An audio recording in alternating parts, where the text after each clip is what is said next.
একটি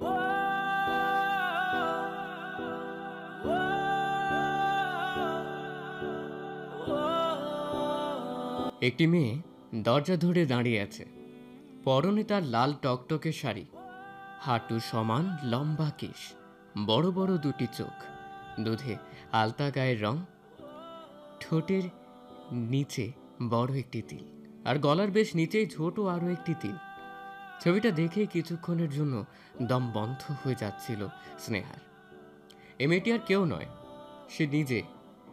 তার নিজেরই রূপের খুঁটিনাটি বর্ণনা সে নিজে আগে কখনো খেয়াল করে দেখেনি, অথচ যেই পোর্ট্রেটটা করেছে সে যে অনেক গভীরভাবে তাকে পর্যবেক্ষণ করেছে সেটা বোঝাই যাচ্ছে। স্নেহাই পোর্ট্রেটটা দেখলো ফেসবুকে, নিউজ ফিডে ঘুরতে ঘুরতে সামনে এসে পড়লো তার। সে নিজের পোর্ট্রেটটা কিছু সময় নিজেই খোঁজ করতে লাগলো এই ছবির আর্টিস্টের। যে ছবিটি আপলোড করেছে তাকে মেসেজ দিয়ে কিছুক্ষণ অপেক্ষা করলো সে। না, কোনো উত্তর নেই। একের পর এক মেসেজ করার পর অবশেষে মেসেজ সিন করলো ছেলেটি। ওয়েট, এতগুলো SMS দেওয়ার মানেটা কি? উপরের মেসেজগুলো পড়ুন। 2 মিনিট পর মেসেজের রিপ্লাই করলো ছেলেটি। যে পোস্টে আমি ক্যাপশন দিয়েছি যে তোমার ঠোঁটের নিচের তিলের প্রেমে পড়তে চাই, ওটা? জি। হো আই সি, বাট আমি আর্টিস্টকে চিনি না। আমি পিকটা একটা গ্রুপে পেয়েছি। কোন গ্রুপ? আমার জানাটা খুব জরুরি। কেন? আর আপনার প্রোফাইল পিক দেখে মনে হচ্ছে আমি যার ঠোঁটের নিচের তিলের প্রেমে পড়তে চাই সেই আপনি। এই মেসেজটা দেখে স্নেহার মনে হচ্ছিল ছেলেটার 2 গালে দুটো থাপ্পড় বসিয়ে দিতে। অসভ্য একটা। কিন্তু স্নেহা রাগটা কন্ট্রোল করে বলল, ভাইয়া প্লিজ, আপনি চাইলে পারবেন আর্টিস্ট খুঁজে বের করতে। আমাকে এই হেল্পটা করুন। সেটা ঠিক যে আমি পারবো, বাট সেটা করলে আপনি আমাকে কি দিবেন? কি লাগবে আপনার বলুন। বেশি কিছু না, চলুন না একদিন একসাথে লাঞ্চ করি। শিওর, কিন্তু আগে আর্টিস্ট। কাল সকালে জানাবো। স্নেহা মেসেজটা সিন করে বের হয়ে এলো ফেসবুক থেকে। রাত 1টা। চোখে ঘুম নেই স্নেহার, বারবার শুধু ছবিটার কথা মনে হচ্ছে। কে এঁকেছে তার ছবি? এতটা নিখুঁতভাবে তাকে লক্ষ্য করেছে। তার সাথে দেখা না হওয়া পর্যন্ত স্নেহার ঘুম আসবে না। সে ঘড়ি দেখে রুম থেকে বের হয়ে এলো বারান্দায়। তাদের বাসাটা দোতলা, পুরনো বাড়ি। স্নেহারা থাকে দোতলায়, আর নিচতলাটা ভাড়া দেয়া। সেখানে জামিল সাহেব নামের একজন তার স্ত্রী সন্তান নিয়ে থাকে। তার উপর থাকে সে তার বাবার সাথে। স্নেহার মা নেই, মা ছাড়াই বড় হয়েছে সে। মা নেই সেই কথাটাও সত্যি না, মা আছে কিন্তু তাদের সাথে থাকে না। স্নেহার যখন 3 বছর বয়স, ওই সময় তার মা তার বাবাকে ছেড়ে অন্য এক লোকের হাত ধরে বেরিয়ে যায় এ বাড়ি থেকে। আর আজ তার 19 বছর বয়স। লালমাটিয়ায় অনার্স প্রথম বর্ষে ভর্তি হলো সে বছর। তার বাবা তাকে একাই বড় করেছে, বিয়েটাও করেনি। স্নেহার দিকে তাকিয়ে সৎমা কে জানে কেমন হবে। সকালে আনিস সাহেবের ডাকে ঘুম ভাঙল স্নেহার। তার বাবা আনিস সরকার, ছোট্ট ব্যবসায়ী। কিসের ব্যবসা সেটা স্নেহার জানা নেই, কখনো আগ্রহ করে জানতে চাইও নি স্নেহা তার বাবার কাছে। স্নেহা উঠে রান্নাঘরে গেল চা করতে। সকালে উঠেই বাপ বেটি মিলে বারান্দায় বসে চা খাওয়া আর আড্ডা দেওয়া অভ্যেস হয়ে দাঁড়িয়েছে ওদের। চা নিয়ে স্নেহা বারান্দায় আসতে আনিস সাহেব বললেন, দেশের কি অবস্থা মা, দেখেছিস? না, ওগুলো আমার ভালো লাগে না, এটা তুমি জানো। আচ্ছা, তারপর বল কি খবর? বাবা দেখো এই ছবিটা। স্নেহা ফোন বের করে তার বাবাকে তার নিজের পোর্ট্রেটটা দেখালো। তার বাবাও তার মতো কিছুক্ষণ স্তব্ধ হয়ে রইল, তারপর বলল, ও মাই গড, এটা আমার মেয়ে? স্নেহা হালকা হেসে বলল, বাবা আমি আর্টিস্টটাকেই খুঁজছি, আমার এই লোকটাকে দরকার। অন্য আর্টিস্টদের দেখেছি আঁকার পর ছবির নিচে সিগনেচার করে, বাট এই লোকটি সেটাও করেনি। বদল হয়েছে হয়তো। প্লিজ বাবা, বলদ বলবে না। আজ স্নেহা কলেজে যাবে না। একটু আগে সে আর্টিস্টকে খুঁজে পেয়েছে। আকরামুল নামের ছেলেটি তাকে বের করে দিয়েছে। ভদ্রলোকটির ফেসবুক আইডির নাম আফসান আবির। স্নেহা বারবার আইডি চেক করেছে, কিন্তু তার নিজের কোনো ছবি আইডিতে দেওয়া নেই। শুধু কোথায় জব করে, কি থেকে পড়াশোনা করেছে আর তার আঁকা কিছু ছবি দেওয়া। স্নেহার ছবিটি বর্তমানে তার আইডির কভার ফটোতে দেওয়া। ক্যাপশন দেয়া, তোমাকে আঁকতে অনেক কাঠ খড় পড়াতে হয়েছে, কমেন্টে অনেকে বলেছে, কিরে ভাবি নাকি? স্নেহা রেডি হয়ে বেরিয়েছে জগন্নাথ ইউনিভার্সিটির উদ্দেশ্যে। ফেসবুকের ডিটেইলস অনুযায়ী আফসান জগন্নাথের চারুকলা বিভাগে অধ্যাপনা করে, জয়েন করছে নতুন। এর আগের বছর পাশ করে এবছর অধ্যাপনা শুরু করেছে। রিকশায় ওঠার পর স্নেহা ফোন দিল তার বান্ধবী সাফাকে। ওই বছর জগন্নাথে ভর্তি হয়েছে। অবশ্য ও চারুকলাতে পড়ে না, কিন্তু আফসানকে খুঁজতে হেল্প করতে পারবে নিশ্চয়ই। তুই শিওর যে আফসান নাম? হ্যাঁ, আফসান আবির। আমার একটা ফ্রেন্ড চারুকলাতে আছে, দাঁড়া ওকে কল করি। স্নেহা কিছুক্ষণ অপেক্ষা করার পর সাফা বলল, আরে পাইছি, নতুন জয়েন করছে, ক্লাস 2 একটা অ্যাটেন্ড করছে, এর জন্য তেমন কেউ চিনে না, অবশেষে পাইলাম। চল, শুনলাম অফিস রুমেই আছে। স্নেহা ও সাফা অফিস রুমে এসে আফসানকে পেল না। সে নাকি চলে গেছে, কিন্তু তারা ঠিকই তার বাসার ঠিকানা জোগাড় করে ফেলল। সাফাকে বিদায় দিয়ে স্নেহা রিক্সা নিল। তার গন্তব্য আফসানের বাসা। সে আজ আফসানকে না দেখে কথা না বলে যাবে না। যে তার এত সুন্দর একটা ছবি এঁকেছে, তাকে দেখার ইচ্ছে অসঙ্গত কিছু নয়। ঠিকানা 13/6 পশ্চিম মালিবাগ। রিক্সা থেকে নেমে ভাড়া দিয়ে স্নেহা এগুলো বাড়িটার দিকে। 4 তলা বিরাট এক বাড়ি। বাড়ির সামনে যেতেই এক লোক এলো। দেখেই বোঝা যাচ্ছে এই বিশাল বাড়ির গেট খোলা বন্ধের দায়িত্বে সে কর্মরত। লোকটা স্নেহার দিকে তাকিয়ে বলল, কারেসা, আফসান আবির সাহেব কি এই বাসতেই থাকে? সে কি প্রফেসর? জি, প্রফেসর। লোকটি তার সব দাঁত বের করে হেসে বলল, জি, সে এ বাসায় ভাড়া থাকে। সে কি আছে বাসায়? জি, সে 5 মিনিট আগে আইছে। ভেতরে যান, 3 তলায় 2 নম্বর ফ্ল্যাটে সে থাকে। স্নেহা এক এক করে সিঁড়ি বেয়ে উপরে উঠছে। তার সাথে বাড়ছে তার হার্টবিট। 2 নম্বর ফ্ল্যাটের যে দরজা খুলল, সেই লোকটির বয়স হয়তো 28 বা 30 হবে। খালি গা হাতে। তাকে যে খারাপ লাগছে তা নয়, জিম করে হয়তো। বডি ফডি দেখা যাচ্ছে। লম্বায় 6 ফিটের উপরে হবে হয়তো। গায়ের রং হালকা শ্যাম। মোট কথা, যে কেউ তাকে প্রথম দেখাতেই সুদর্শন পুরুষ বলবে। আবার অনেক তরুণী হয়তো প্রেমেও পড়বে। আফসান হতভম্ব হয়ে দাঁড়িয়ে আছে। সে তার নিজের চোখকে বিশ্বাস করতে পারছে না। এই মেয়ে তার বাসায়? এটা কি সত্যি করছে নাকি স্বপ্ন? এটি কি আফসান সাহেবের ফ্ল্যাট? আফসান এতটাই অবাক যে সে এখনো নিজেকে ধাতস্থ করতে পারছে না। সে যে খালি গায়ে একটা তরুণীর সামনে দাঁড়িয়ে আছে, এটা তার এখনো মাথায় আসেনি। মাত্রই বাসায় ঢুকে কাপড় ছেড়ে ফ্রেশ হয়ে বেরিয়েছিল সে। এর মাঝেই বেল বাজতেই দরজা খুলে অবাক চোখে তাকিয়ে আছে স্নেহার দিকে সে। হ্যালো, এই যে। আফসান নিজেকে কন্ট্রোল করে বলল, জি, আমি আফসান। ভেতরে আসি? আসুন। আসুন বলে তো দরজার সামনে দাঁড়িয়ে আছেন। ও হ্যাঁ, আসুন।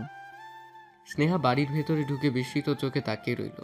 পুরোটা দেয়া লাগানো, গাছ, লতাপাতা, ফুল, পাখি আর একটি মেয়ে নৌকায় বসে পা হাঁটু পর্যন্ত ডুবিয়ে রেখেছে। চুলগুলো পানিতে এসে পড়ছে। মুগ্ধ চোখে তাকিয়ে আছে সে নদীর পানির দিকে। এই প্রথম এমন একটি বাসা স্নেহা দেখল, যে বাসায় দেয়ালে রঙের পরিবর্তে এত সুন্দর করে গাছপালা আঁকানো। স্নেহা ড্রয়িং রুমে বসতেই আফসানও বসে পড়ল। তারপর তার মনে পড়ল তার গায়ে কিছু নেই। সে কিছুটা অস্বস্তির সাথে বলল, বসুন, আমি আসছি। একটা টি শার্ট পরে ঝটপট 2 কাপ কফি করে আফসান নিয়ে এলো ড্রয়িং রুমে। এতক্ষণ তার মনে চলছিল নানান প্রশ্ন। এই মেয়ে এখানে কেন, কিভাবে? আফসানকে দেখে স্নেহা উঠে দাঁড়ালো। আফসান বসতে বসতে বলল, বসুন। না জিজ্ঞেস করেই কফি করে আনলাম। স্নেহা হালকা হেসে বলল। সমস্যা নেই। স্নেহার এই হাসি দেখে যেন আফসানের জ্ঞান হারাবার উপক্রম হলো। সে নিজেকে সামলে নিয়ে বলল, হাসবেন না, হাসলে ঠোঁটের নিচের তিলটা খুব বেশি অ্যাট্রাকটিভ লাগে। বলেই আফসান জিভে কামড় দিল। ইস, মনের কথাটা সে জোরে বলে ফেলেছে। পরক্ষণে পরিস্থিতি সামলাবার জন্য বলল, কিছু মনে করবেন না, ঠাট্টা করলাম। তো কিসের জন্য এলেন? স্নেহা কি বলবে ভেবে পাচ্ছে না। আফসানকে কাল থেকে দেখার আগ্রহ তার এতটাই ছিল যে সে আজ বাসায় উপস্থিত। আর দেখার পর আর এক দফা ধাক্কা। সে কি প্রেমে পড়ে গিয়েছে আফসান নামের এই লোকটির? আরে না, তা কিভাবে হয়? একবার দেখে কি কারো প্রেমে পড়া যায় নাকি? আর এই লোকটাও কি তাকে চিনতে পারছে না? যার ছবি এঁকেছে তাকে বলছে কি দরকার এসেছে? স্নেহা বিরক্ত মুখে বলেই ফেলল, বাবা, যার ছবি এঁকেছেন তাকে চিনতে পারছেন না? আফসান কিছুটা অপ্রস্তুত বোধ করে বলল, আমি তো একবারও বলিনি যে আপনাকে চিনতে পারছি না। আমি বলছি আপনি আমার কাছে কি মনে করে এলেন। সব সময় দরকারে কারো কাছে আসতে হয়, এইটা তো জানা ছিল না। আফসান কি বলবে ভেবে না পেয়ে চুপ করে রইল। স্নেহা কিছুক্ষণ উত্তরের অপেক্ষা করে উত্তর না পেয়ে বলল, আমি অবশ্য দরকারেই এসেছি। আমি আমার একটা পোর্ট্রেট করাতে চাই আপনাকে দিয়ে। আফসান জয়ের একটা হাসি দিল। হাসিটা দেখে স্নেহার মনে হলো সে বিশ্বকাপ জয় করে ঘরে ফিরেছে। আবারও আফসানের উত্তর না পেয়ে স্নেহা বলল, কি করে দেবেন না? আমার কাজই ছবি আঁকা, আর আপনার মতো কেউ যদি আফসানকে কথা শেষ করতে না দিয়েই স্নেহা উঠে বলল। আফসানের মনে হচ্ছে তার অতি প্রিয়জন তাকে ছেড়ে দূরে কোথাও চলে যাচ্ছে। কেমন যেন অদ্ভুত লাগছে তার। সে কিছু না ভেবেই বলে ফেলল, এখনই উঠছেন, আর এক কফি খেয়ে যান। স্নেহা হালকা হেসে বলল, এখন দুপুর 2:30টার মতো বাজে, এই সময় কফি খাওয়ার মতো ইচ্ছা আর আমার নেই। তবুও আপনি যদি বলেন আর কিছুক্ষণ বসতে পারি, কিন্তু কফি না। আফসান লজ্জিত ভঙ্গিতে বলল, সরি, আসলে খেয়াল ছিল না একদম। সমস্যা নেই, একটা প্রশ্ন করি। শিওর। আপনি আমাকে প্রথম কোথায় রেখেছিলেন? এর আগের বছর পহেলা বৈশাখের দিনে প্রথম দেখেছিলাম টিএসসির সামনে। আপনি চুড়ি কিনে হাতে চুড়ি পরেছিলেন। স্নেহার মনে পড়ে গেল সেদিনের কথা। সে সেদিন লাল টকটকে রঙের একটি সুতি শাড়ি পরেছিল। শাড়িটার পাড় ছিল হালকা সোনালি সুতোয় কাজ করা। চুলটা ছেড়ে দিয়ে চোখে গাঢ় করে কাজল, কপালে লাল টিপ, ঠোঁটে হালকা করে লাল লিপস্টিক আর একটা ঝুমকো পরে বেরিয়েছিল। কিন্তু চুড়ি পরতে একদম ভুলে গিয়েছিল সে। তাই টিএসসির সামনে থেকে মুহিব ভাই তাকে চুড়ি কিনে দিয়েছিল। আর কাল যে পোর্ট্রেটটা দেখেছিল সেটিও ছিল অবিকল সেদিনের সাজের মতোই। একদম মাথায় আসেনি তার। দিনে দিনে সে কি মন ভোলা হয়ে যাচ্ছে। এদিকে আফসান একটু থেমে আবার বলতে শুরু করলো, তখন আপনাকে দেখে কেন যেন আমার মনে হচ্ছিল আপনাকে আমার ক্যানভাসে আঁকলে দারুণ লাগবে, তাই আপনার পিছু নিলাম। আপনি চুড়ি কেনার পর গেলেন ঢাকা ইউনিভার্সিটির চারুকলা বিভাগে। সেখানে একটা ছেলের সাথে কিছুক্ষণ বসেছিলেন। হ্যাঁ, আমার খালাতো ভাই ছিল আমার সাথে। ও, তারপর আপনি একটি গাছ ধরে দাঁড়ালেন ছবি ওঠানোর জন্য, মনে পড়ে? জি। আপনার ভাই ছবিগুলো তুলছিল, আর আপনি দাঁড়িয়ে দাঁড়িয়ে বিভিন্ন পোজ দিচ্ছিলেন। স্নেহার অস্বস্তি লাগছে। ছবি ওঠা একটা পার্সোনাল ব্যাপার, আর সেই সময়টাই সবাই নিজের মনে এক একভাবে পোজ দিয়ে ছবি ওঠে, যেটা সে আর ক্যামেরাম্যান ছাড়া কেউ দেখলে কেমন যেন বিরক্ত লাগে। আর এই লোকটি চুপি চুপি এই কাজগুলোই করেছে। অসহ্যকর ব্যাপার একটা। আর আপনার একটা পোজ আমার এত বেশি ভালো লেগে গিয়েছিল যা বোঝানোর মতো না। আপনার ভাই ছবিটা ক্যাপচার করে নিয়েছিল তার ক্যামেরায়, আর আমি নিয়েছিলাম আমার মনে। বলেই হালকা হাসলো আফসান। স্নেহা উঠে দাঁড়িয়ে বলল, আজ আসি। সব কথা একসাথে শুনলে পরে কথা বলার মতো কোনো টপিক থাকবে না। সেটাও। আমি আপনাকে ফেসবুকে অ্যাড করব, দয়া করে। স্নেহার কথা শেষ না হতে আফসান বলল, অবশ্যই করব। স্নেহা বাড়িতে গিয়ে ঢুকে পড়ল শাওয়ার নিতে। সারাদিন রোদে রোদে ঘুরে গা কেমন যেন ঘিন ঘিন করছে। 1 ঘন্টা শাওয়ার নেওয়ার পর বের হলো সে। চুলটা মুছেই গেল ডাইনিংয়ে। ক্ষুধায় তার পেট থেকে চো চো শব্দ আসছে। ময়নার মাছ রান্না করেছে ইলিশ মাছ। ইলিশ মাছ খুব একটা পছন্দ না স্নেহার, তবু সে খুব আরাম করে অনেকটা ভাত খেলো। তারপর রুমে এসে বিছানায় শুয়ে পড়ল। ঠিক সেই সময় ফোনটা বেজে উঠল তার। মুহিব ভাই ফোন করেছে। তার খালাতো ভাই মুহিব, বড় খালার ছেলে। মা চলে যাবার পর থেকে বড় খালাই তাকে মায়ের আদর দিয়েছে, কখনো মানি এমনটা মনে করতে দেয়নি। মুহিব ভাই ঢাকা ইউনিভার্সিটি থেকে ম্যাথ নিয়ে পড়ছে। পড়া নাকি শেষ হওয়া হওয়া ভাব। আসলে নিজে থেকে স্নেহা কখনো কিচ্ছু জিজ্ঞেস করে না তাকে। মুহিব ভাই যে তাকে পছন্দ করে এটি স্নেহা জানে। এমনকি খালা ওকে তার ছেলের বউ করে নিতে চায় সেটিও জানে সে। সব জেনেও স্নেহা এমন একটা ভাব করে যেন এ জগৎ সম্পর্কে কিছুই বোঝে না সে। 4 বার রিং হবার পর 5ম বারে ধরল স্নেহা। হ্যালো স্নেহা, জি স্নেহা। আজ কি ফ্রি আছিস? ফ্রি না থাকলেই কি বা থাকলেই কি, আজ আমি বের হব না। প্লিজ একটু বের হ না। সম্ভব না মুহিব ভাই। Please please please. না না না না না। আমি তোর জন্য অপেক্ষা করব। কিছু না বলেই ফোন কেটে দিল স্নেহা।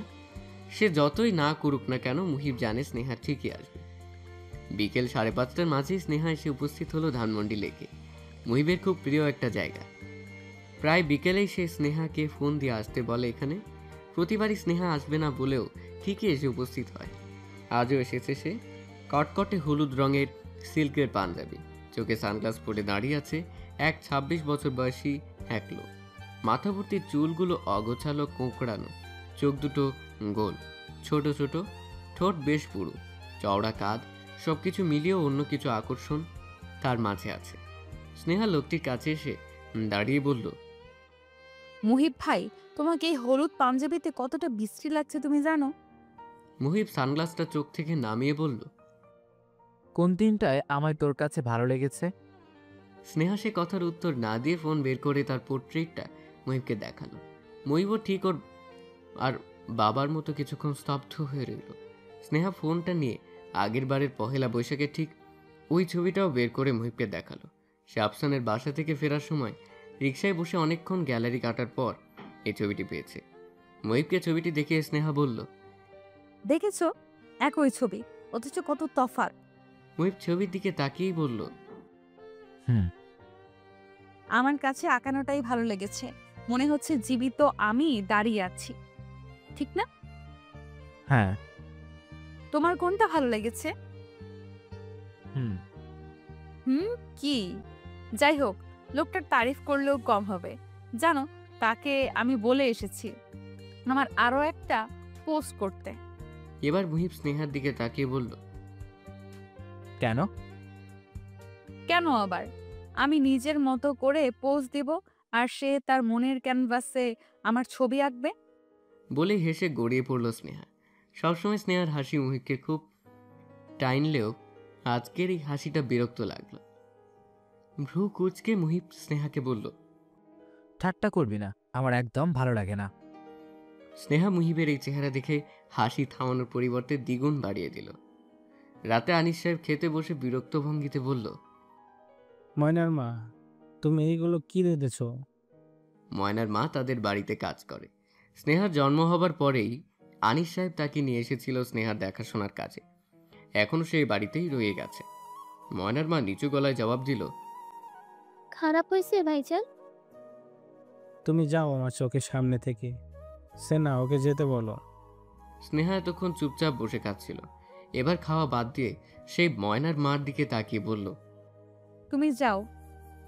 ময়নার মা কিছু না বলেই চলে গেল রান্নাঘরে। সেই বাড়িতে আছে 20 বছরের মতো হলো। স্বামী সন্তানকে ফেলে রেখে সে পড়ে আছে এখানে। ময়নার বিয়ে হলো এর আগের বছর। তখন আনিস সাহেব তার মেয়ের বিয়েতে গিয়ে একটা টিভি কিনে দিয়ে এসেছে তার মেয়েকে। মাঝে মাঝে বকাঝকা করলে অন্তরের দিক থেকে অনেক ভালো সে, তাই তার কথা শুনে শুনে কষ্ট পায় না ময়নার মা। রাতে স্নেহা ঘুমোবে এমন সময় তার মনে হলো সে বিকেলে আফসানকে অ্যাড করেছিল ফেসবুকে। অ্যাকসেপ্ট করেছে কিনা জানতে ফেসবুকে ঢুকলো স্নেহা। হ্যাঁ, অ্যাকসেপ্ট করেছে। আর আফসানকে অনলাইনেও দেখাচ্ছে। সে মেসেজ দিবে কিনা ভাবতে ভাবতে দিয়েই ফেললো মেসেজ। হাই। ঠিক তখনই রিপ্লাই এলো তার। যেন এতক্ষণ স্নেহার মেসেজের অপেক্ষায় ছিল সে। কি করছেন? কিছু না, আপনি? অন্য কেউ হলে স্নেহা নিশ্চিত রিপ্লাই করতো, হাডুডু খেলছি, আসেন খেলবেন।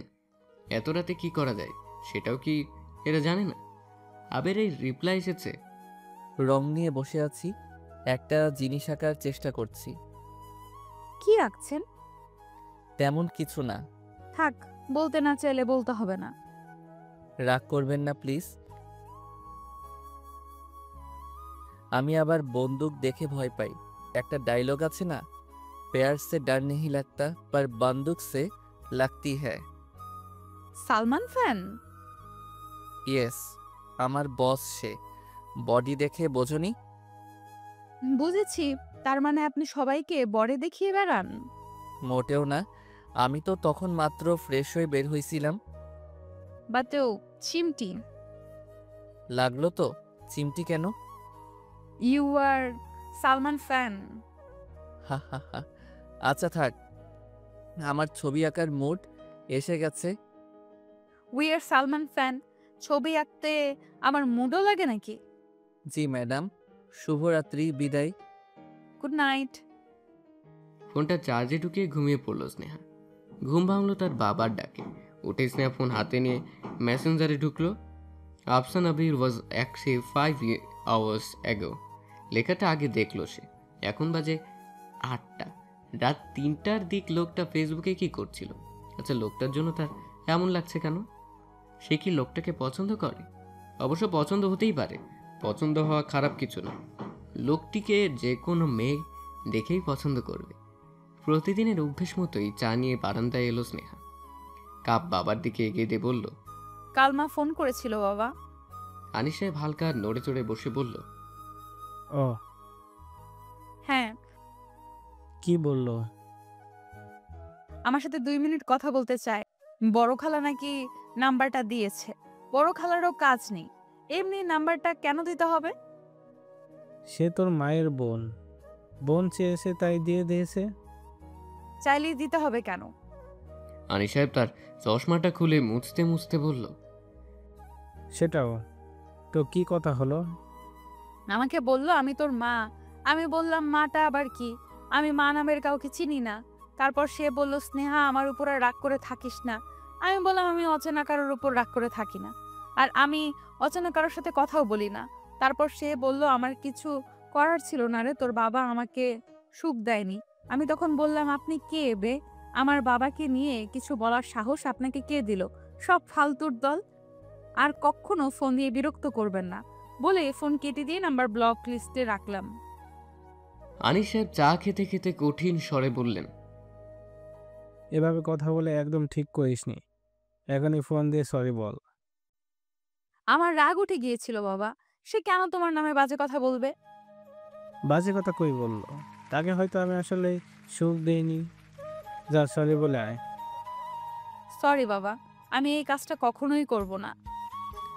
বলেই রুমে চলে এলো স্নেহা। রাগে তার হাত পা কাঁপছে। তার এত ভালো একটা বাবাকে তার মা এভাবে কষ্ট দিতে পারলো? নিজেকে কিভাবে কি মহিলাটা? কিছুক্ষণ বসে রইল স্নেহা বিছানায়। সে আজ কলেজে যাবে না। তার মনটা আজ অস্বাভাবিক খারাপ। বাবা বাইরে চলে গেছে অনেকক্ষণ হলো। স্নেহা ফোনটা হাতে নিয়ে ডাটা অন করতে এলো দুটো মেসেজ। প্রথম মেসেজ, কি ব্যাপার, কবে যাবেন লাঞ্চে? দ্বিতীয় মেসেজ। আজ বিকেলে সময় হবে কি আমার সাথে দেখা করার? প্রথম মেসেজটা দেখে স্নেহার যতটা না মেজাজ খারাপ হয়েছিল, দ্বিতীয় মেসেজ দেখে তার 10 গুণ মেজাজ ভালো হয়ে গেল। সে আলমারির কাছে এগিয়ে গেল। অনেক খোঁজাখুঁজি পড়ার পর ঠিক হলো আজ নীল শাড়িটা পরে দেখা করতে যাবে সে আফসান সাহেবের সাথে। এটা কি বেশি বাড়াবাড়ি হয়ে যাবে নাকি? হলে হবে, তবু আজ সে নীল শাড়িটা পরেই সুন্দর করে সেজে উপস্থিত হয়ে আফসানকে বলবে। আর আফসান কি বলবে? হয়তো বলবে। ভাবতেই স্নেহার গাল লজ্জায় লাল হয়ে গেল। ছি, কী সব ভাবছে সেগুলো। 1 ঘন্টার উপরে হলো একটা রেস্টুরেন্টে বসে অপেক্ষা করছে আফসান স্নেহার জন্য। অবশেষে 1 ঘন্টা 25 মিনিট অপেক্ষা করার পর আফসান দেখা পেল এক নীলপরি। নীল শাড়িতে সে হেঁটে হেঁটে আফসানের দিকে এগিয়ে আসছে। হ্যাঁ, এটাই স্নেহা। নীল শাড়িতে ঠিক তাকে স্বর্গের অপসরীদের মতো লাগছে। পিঠময় তার চুল ছড়ানো, তাদের মাঝখানে গোল একটা মুখ। সেই মুখ এতই সুন্দর যে বেশিক্ষণ তাকিয়ে থাকা সম্ভব না। অসম্ভব সুন্দর। সহ্য করার ক্ষমতা মানুষের খুব একটা নেই। কোনো সুন্দর জিনিসের দিকে মানুষ বেশিক্ষণ তাকিয়ে থাকতে পারে না। যেহেতু আফসানও রক্তে মাংসে গড়া একজন মানুষ, তাই তারও এই কঠিন সত্য ভাঙানোর ক্ষমতা নেই। স্নেহার দিক থেকে দৃষ্টি সরিয়ে নিয়ে আফসান হালকা হেসে বলল, হাই প্রিটি লেডি। স্নেহা চুলগুলো সামনে নিয়ে চেয়ারে বসতে বসতে বলল, হাই। তো ভালো আছেন? মিষ্টি একটা হাসি দিয়ে স্নেহা বলল। জি, আপনি? আফসান তার হাতটা বুকের বাম পাশে নিয়ে দুষ্টু একটা হাসি দিয়ে বলল। I high মারডালা। স্নেহা ভ্রু কিছুটা কুঁচকিয়ে বলল, মানে? আপনার হাসি তো আপনার মতো এমন একজন সুন্দরী আমার সামনে বসে হাসছেন, এতে আমার দিলে চোট লাগাটা কি বেমানান? পটাতে চাচ্ছেন? যদি বলি হ্যাঁ, তাহলে বলবো এটা বেমানান। আফসান চেয়ারটা সামনের দিকে টেনে এগিয়ে এনে বসলো। তারপর মেনু কার্ড হাতে নিয়ে বলল, কি অর্ডার করব? আপনার ইচ্ছে। আফসান ওয়েটারকে ডেকে অর্ডার করলো। এরপর হালকা কেশে স্নেহার দিকে ঝুঁকে এসে বলল, প্রথম দেখায় ভালো লাগা, তারপর কিছুদিন আড়াল থেকে তাকে দেখা, তারপর বাসায় সামনাসামনি বসে কথা বলা, এবং তারপর রেস্টুরেন্টে সেই মেয়েটাকে প্রেম নিবেদন করা। ব্যাপারটার মাঝে বেমানান দিক কোনটা? স্নেহা প্রসঙ্গ পাল্টানোর জন্য বলল, দেখা হবে বলার কারণটা কি জানতে পারি? অবশ্যই, এই যে মাত্র বললাম প্রেম নিবেদন করার জন্য ডেকেছি। বলতে বলতেই ওয়েটার এসে খাবার দিয়ে গেল। ওয়েটার যাবার পর আফসান বলল, আমি যদি ভুল না করি আপনি এখন আমাকে একটা ছেঁচড়া ছেলে ভাবছেন, এম আই রাইট? স্নেহা সহজ গলায় বলল, ভাবার কি অসংখ্য কারণ নেই? বলেছিলাম না? বাই দ্য ওয়ে, আমি আপনাকে আজ ডেকেছি একটা জিনিস দেবার জন্য, প্রেম নিবেদনের জন্য নয়। আফসান পাশ থেকেই একটা কাগজ বের করে স্নেহার সামনে রেখে বলল। খুলুন। স্নেহা কাগজটা হাতে নিল। গোল করে মোড়ানো একটি কাগজ। কাগজটা খুলতেই স্নেহার মুখ আনন্দে ঝিলিক দিয়ে উঠল।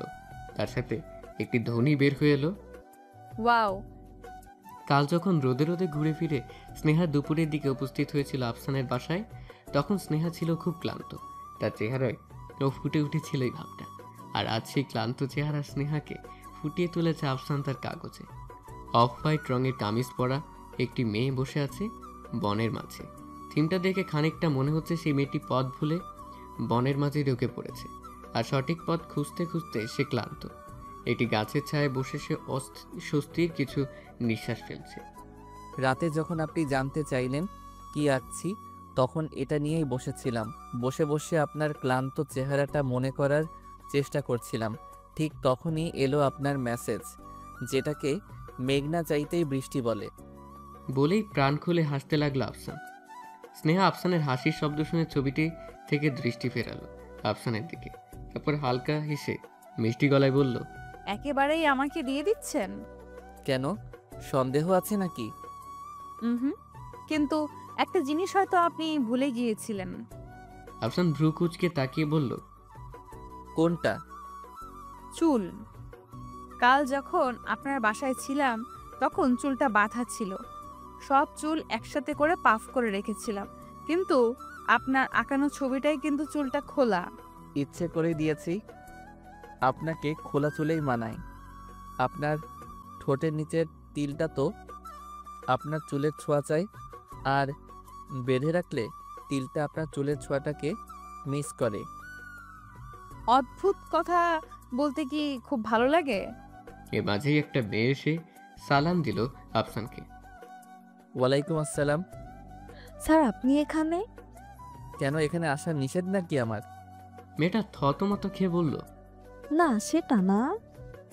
মেয়েটার কথা শুনে বোঝা গেল সে আফসানের ছাত্রী। মেয়েটা দেখতে সুন্দর, উঁচা লম্বা হালকা পাতলা গড়নের এক মেয়ে। মেয়েটি এবার স্নেহার দিকে তাকিয়ে বলল, স্যার এটা কে? সেটা দিয়ে তুমি কি করবা? যাও এখন। মেয়েটা এমন একটা লুক দিয়ে বের হয়ে গেল যেন সে এক্ষুনি স্নেহাকে খেয়ে ফেলবে, হাড্ডি গুড্ডি সহ কোনো রকমের ছাড় দেবে না। আচ্ছা, মেয়েটা বসে বসে হাড্ডি খাচ্ছে ভাবতে কেমন লাগবে ভেবে দেখা যাক। চোখ বন্ধ করে স্নেহা ভাবতে শুরু করতেই সে খিলখিল করে হেসে উঠল। মনে মনে বলতে লাগলো, হায় হায়, কি বিশ্রী অবস্থা। আফসান আর স্নেহা রেস্টুরেন্ট থেকে বের হলো রাত 8টার দিক। তার পাশাপাশি হাঁটতে লাগলো রাস্তার ফুটপাত ধরে। শহরটা একদম নির্জন না, কিন্তু আজ কেন যেন স্নেহার মনে হচ্ছে ঢাকার চেয়েও নির্জন শহর আর একটিও নেই। কেন লাগছে এমন? আফসান সাথে আছে বলে? কেউ ইচ্ছে করছে আফসানের হাতের আঙ্গুলগুলোর মাঝে নিজের আঙ্গুলগুলো খুঁজতে। মনে হচ্ছে আফসানের আঙ্গুলগুলো এক অজানা আকর্ষণে তার আঙ্গুলকে টানছে। সে কি বলবে আফসানকে, তোমার হাত ধরতে পারি? নাকি কিছু না বলেই ধরবে? ভাবতে ভাবতেই হঠাৎ আফসানের হাত এসে লাগলো স্নেহার হাতের সাথে। 1 সেকেন্ডের জন্য, হ্যাঁ, পাশাপাশি হাঁটতে হাঁটতে হঠাৎ ছোঁয়া লাগা যাকে বলে। কিন্তু এই 1 সেকেন্ডেই স্নেহার দম বন্ধ হয়ে যাবার উপক্রম হয়েছিল। মনে হচ্ছিল হার্টবিট মিস করে ফেলছিল স্নেহা। রাতে বাবার সাথে আর খেতে হলো না স্নেহার। বাবা ডাকতে এলে সে বলল, খাবো না, ক্ষুধা নেই একদম। বাবা তুমি খেয়ে নাও। আনিস সাহেব আর জোর করলো না। মেয়ের যে জোড়াজোড়ি পছন্দ নয় এটা ভালোভাবেই জানে সে। সে একা একা খেয়েই ঘুমিয়ে গেল। ইদানিং ঘুমের সমস্যা হচ্ছে তার। কবে কি হবে আল্লাহ তাআলা জানেন। তবে তার মনে হচ্ছে সে আর বেশি দিন এই দুনিয়াতে থাকতে পারবে না। সব মানুষ নাকি মারা যাবার আগেই বুঝতে পারে, সেও কি সেটাই পাচ্ছে? কিন্তু এখন সে যদি মারা যায় তার মেয়েটাকে দেখবে কে? একা হয়ে যাবে মেয়েটা। আবার একাও বলা চলে না, ওর বড় খালা মিঠুনুর রহমান ওকে অনেক স্নেহ করে। এই তো সেদিনই বলল, আনিস, কিছু ভাবছো মেয়েকে নিয়ে? কিসের কথা বলেছেন আফা? মেয়ে বড় হচ্ছে, বিয়ে শাদী দেবে না নাকি সারা জীবন আইবুড়ো করেই রাখবে? সেটা কেন রাখবো? ভালো ছেলে। তাকে থামিয়ে মিতানুর বলল, মা ছাড়া মেয়ে, মায়ের আদর কখনো পাইনি। আমি চাচ্ছি ওকে মায়ের আদর ঠিকঠাকভাবে দিতে। সেটা তো আপনিই দেননি। আপনি না থাকলে যে কি হতো। আরে গাধা, তোমার মেয়েকে আমি মুহিবের বউ করে একেবারে আমার ঘরে আনতে চাই। তারপর দেখাবো মায়ের আদর কি জিনিস। দূরে থাকি, কাছে কাছে থাকতে তো পারি না। বলেই চোখ মুছল মিতানুর। ও হ্যাঁ, তাই তো। আচ্ছা, আমি সেন্নার সাথে কথা বলবো। আনিস মিতানুর রহমানের ছোট বোনের জামাই হলেও সে সব সময় তাকে নিজের ভাইয়ের চোখেই দেখেছে।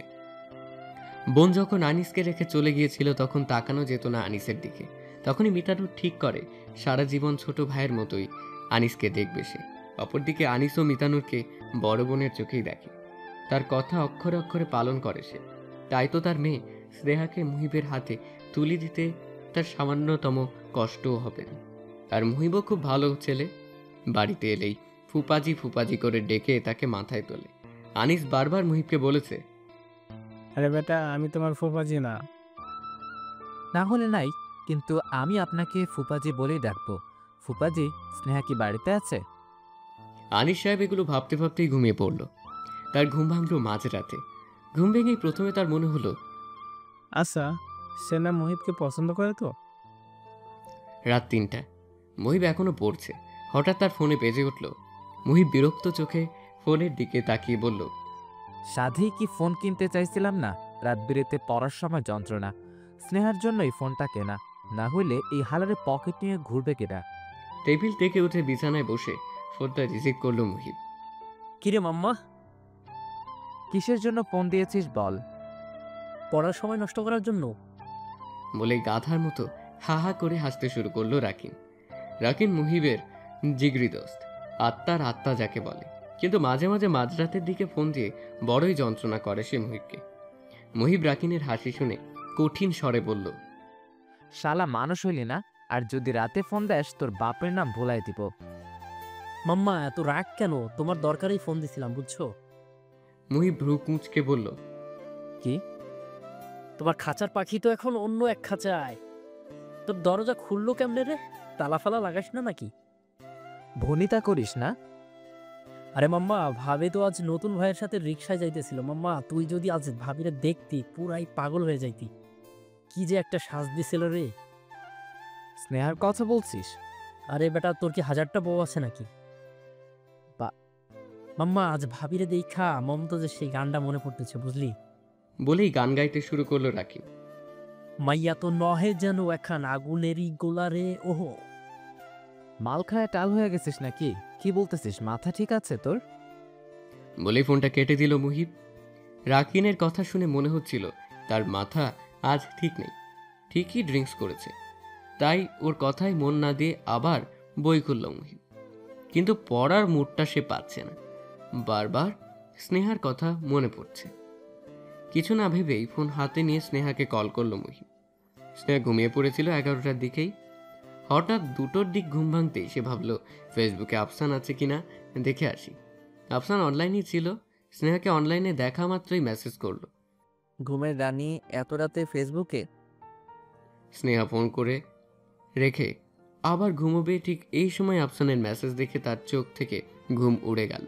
সে রিপ্লাই করলো, থাকতে নিষেধ আছে নাকি? না। ঘুমাচ্ছিলেন এতক্ষণ নাকি পড়ছিলেন? এত রাত জেগে পড়া আর আমি? ইম্পসিবল। তাহলে ঘুমাচ্ছিলেন? জি। আপনাকে একটা গান শোনাই। গান? গান জানেন আপনি? জি না। ফোনের প্লে লিস্ট থেকে শোনাবো। হুম, আমার ফোনেও গান আছে। ওকে। প্লিজ শুনেন না, প্লিজ না করবেন না। ওকে। নাম্বারটা দিন। কিসের? অবশ্যই আপনার জুতার না, আপনার সেলফোনের। স্নেহা রিপ্লাই করতে যাবে ঠিক এই সময় এলো মুহিবের ফোন। স্নেহা কেটে দিয়ে টাইপিং করতে লাগলো। আবারও এলো ফোন। বিরক্তের সাথে ফোনটা রিসিভ করে স্নেহা বলল, হয়েছে কি মুহিব ভাই? তুই এত রাত জেগে আছিস? আমি তো ভেবেছিলাম ঘুমিয়ে গেছিস। না, জেগে নেই, এখনো ঘুমন্ত। দেখছো না ঘুমিয়ে ঘুমিয়ে কথা বলছি তোমার সাথে। ঠাট্টা করবি না, আমার একদম পছন্দ না। কি পছন্দ আপনার শুনি? কথা ঘুরিয়ে মুহিব বলল, কাল একবার দেখা করবি? করতে পারি, কিন্তু শর্ত প্রযোজ্য। কি সেটা? কাল তুমি আমার হাত ধরবে, আমরা হাত ধরে অনেক দূর একসাথে হেঁটে যাব। বলো রাজি? মুহিব কিছুটা অস্বস্তি নিয়ে বলল, আচ্ছা। আর তারপর হেঁটে যখন আমি ক্লান্ত হয়ে পড়ব, তখন তুমি আমায় পাজা কোলে নেবে। কিন্তু খবরদার একদম চুমু খাবার চেষ্টা করবে না তুমি, মনে থাকবে? মুহিব অবাক হয়ে স্নেহার কথা শুনছে। স্নেহা সব কি বলছে? পাগল হলো নাকি মেয়েটা? নাকি স্নেহাও আজ রাকিনের মতো মাল খেয়ে টাল হয়ে গেছে? ফোনের ওপাশ থেকে খিলখিল করে হেসে গড়িয়ে পড়ছে স্নেহা। কি মধুরী না লাগছে শুনতে তার হাসির শব্দ। কিন্তু ফেসবুকে স্নেহার নাম্বার চেয়ে যে একজন অপেক্ষা করছে, সেটা কি স্নেহার মনে আছে? আজ স্নেহাদের বাড়ির অবস্থা খুবই অস্বাভাবিক। বাকি দিনগুলোর মতো আজ বাড়িটা নীরব না, হই হুল্লোড়ে মুখরিত হয়ে আছে বাড়িটা। কারণ আজ স্নেহার বিয়ে। হঠাৎ করেই আনিস সাহেব আজ দুপুরে বাড়ি এলো। স্নেহা বাবাকে এই ভর দুপুরে দেখেই জানতে চাইল, শরীর টরীর খারাপ হলো নাকি বাবা? আনিস সাহেব বারান্দায় বসতে বসতে বলল। না মা, আমার কাছে একটু এসে বয় তো। স্নেহার বাবার পাশে বসে বলল, এই তো বসলাম। একটা কথা জানার ছিল। কি কথা বাবা? তোর কি পছন্দ কেউ আছে মা? কেন বলো তো বাবা? আনিস ছোট্ট একটা নিঃশ্বাস ছেড়ে বলতে শুরু করলো, তুই তো জানিস তোর মাকে তোর নানা জোর করে আমার সাথে বিয়ে দিয়েছিল। আর এটা ছিল আমার অজানা, কিন্তু বিয়ের কিছুদিনের মাথায় আমি জানতে পারলাম তোর মা অন্য একজনকে ভালোবাসে। তখন তুই তোর মায়ের পেটে। না পারছিলাম কিছু বলতে, না পারছিলাম সহ্য করতে। তবুও তোর নানার কথা শুনে চুপ থাকলাম। উনি বলেছিল ধৈর্য ধরতে, সময়ের সাথে সাথে সব কিছু ঠিক হয়ে যাবে। কিন্তু কিছুই পরে আর ঠিক হলো না, চলেই গেল সে আমাদের ফেলে। এইসব কথা বলছো কেন বাবা? আমি চাই মুহিব যেন আমার পরিস্থিতির মধ্য দিয়ে না যায়, তাই আগে জিজ্ঞাসা করে নিলাম। কিন্তু এখানে মুহিব ভাই আসবে কি হবে? মা, আমি তোর সাথে মুহিবের বিয়ে দিতে চাই। আমার শরীর ভালো না, মরার আগে একটা গতি করে যেতে চাই। তোর আপত্তি আছে মা? স্নেহা খানিকক্ষণ সময় চুপ করে থাকলো। তারপর অস্পষ্ট গলায় বাবাকে বলল, আমার কোনো আপত্তি নেই বাবা। বিয়েটা বেশ ঘরোয়াভাবেই হবে। সন্ধে 7টার মাঝেই মুহিবরা চলে এলো স্নেহাদের বাড়ি। বরযাত্রী হিসেবে এসেছে মুহিবের সাথে মুহিবের মা, বড় বোন মুন্নি আর তার বর রাকিন আর কিছু বন্ধু বান্ধব। মুহিব এসেই আলী সাহেবের পা ধরে সালাম করে বলল, ভালো আছেন ফুপাজি? হ্যাঁ, আল্লাহ রাখছে, তুমি বসো, আমি একটু ওদিকটা দেখে আসি। বলি আনিস সাহেব চলে গেল। রাকিন মুহিবের কাঁধে হাত রেখে বলল, শালা কাম তো সাইরাই ফেললি। আসতে বল। ট্রিট কিন্তু মামা কালই দিবা। মুহিব বিরক্তের ভঙ্গিতে বলল, আচ্ছা। আর রাতে কি কি করলা সব কালকে এইচডি দেখাবা। বলেই চোখ মারল রাকিন। বিড়বিড় করে কিছু একটা বলতে বলতেই মুহিব রাকিনের পাশ থেকে উঠে চলে গেল। রাকিন হাসতে হাসতে বলল, শালা গালি দিবি না, গালি দিলে তোর বিয়া হবে না কিন্তু, আর বিয়া হইলেও বাচ্চা হবে না তোর। 9টার দিকে কাজী সাহেব উপস্থিত হলো। কিন্তু এর মাঝেই স্নেহাকে নিয়ে সমস্যা তৈরি হলো বিয়ে বাড়িতে। আফসানের সাথে স্নেহার পরিচয় হয়েছে 4 মাস হলো। এই অল্প দিনে কেন যেন মেয়েটাকে খুব আপন আপন লাগে আফসানের। অবশ্য স্নেহার সাথে পরিচয় 4 মাস হলেও আফসান তো 1 বছরের বেশি হলো চেনে স্নেহাকে। মেয়েটার সৌন্দর্যের কোনো তুলনা হয় না। আল্লাহ তাকে কোনো একটা খুঁত দিয়ে তাকে দুনিয়ায় পাঠায়নি। সব দিক দিয়ে একদম পারফেক্ট সে। কিন্তু একটা জিনিস আফসান এই কয়েক মাসে ভালো করে বুঝেছে যে মেয়েটার মানসিক দিক দিয়ে ফিট না। হঠাৎ করে কেমন কেমন কথা বলে ফেলে, কিন্তু তারপর আফসানের কিছু দুর্বলতা কাজ করে স্নেহার প্রতি। এটা কি ভালোবাসা? যদি এটা ভালোবাসা হয় তাহলেই বিপদ। আফসান সেদিন নাম্বার চাওয়ার পর স্নেহা মেসেজটা সিন করে এফবি থেকে চলে গিয়েছিল। টেনশনে অস্থির হয়ে যাচ্ছিল আফসান তখন, কিন্তু তার 30 মিনিট পরই অনলাইনে এলো স্নেহা। এসেই নাম্বারটা দিয়ে তাকে বলল, 017389। 1 মিনিটের মাঝে কল দিবেন, নয়তো আর কখনোই কথা বলবো না। আফসান মেসেজটা দেখে আনন্দে প্রায় আত্মহারা হয়ে যাচ্ছিল, কিন্তু পরক্ষণেই আবার 1 মিনিট কথা মনে হতেই তাড়াতাড়ি কল দিয়েছিল স্নেহাকে। সেদিন তারা ভোর 5টা পর্যন্ত ফোনে কথা বলেছিল। এরপর থেকে নিত্যদিন ফোনে কথা বলা তাদের অভ্যেস হয়ে গেল। পুরো রাত জেগে জেগে কথা বলতে থাকলো তারা। আফসানের সাথে আজ বিকেলে দেখা করার কথা ছিল স্নেহা, কিন্তু দুপুরে স্নেহা ফোন দিয়ে মানা করে দিয়েছে আফসানকে। তারপর থেকে আফসান নিম্নে 100 বার ফোন দিয়েছে স্নেহাকে, কিন্তু ফোন বন্ধ। এভাবে এতক্ষণ ফোন বন্ধ করে রাখার মানেটা কি? কিন্তু স্নেহা যে ধরনের মেয়ে, তার পক্ষে ফোন এতক্ষণ ধরে বন্ধ রাখা কোনো কঠিন বিষয় নয়। বলেই নিজের মনকে সান্ত্বনা দেয় আফসান। কাজে আসার পর স্নেহাকে নিয়ে আসা হলো ছাদে। ছাদে দেরি বড় করে বউ ফেলেছো বসানোর তোমরা। জন্য স্টেজ গায়ে হলুদ সাজানো কিছুক্ষণ হয়েছে। আগে হয়ে সেখানে গেল। বসে বসে অপেক্ষা করছিল মুহিব স্নেহার জন্য। স্নেহাকে তখন নিয়ে আসা হলো। তখন কিছুটা স্তম্ভিত চোখে তাকিয়ে রইল মুহিব স্নেহার দিকে।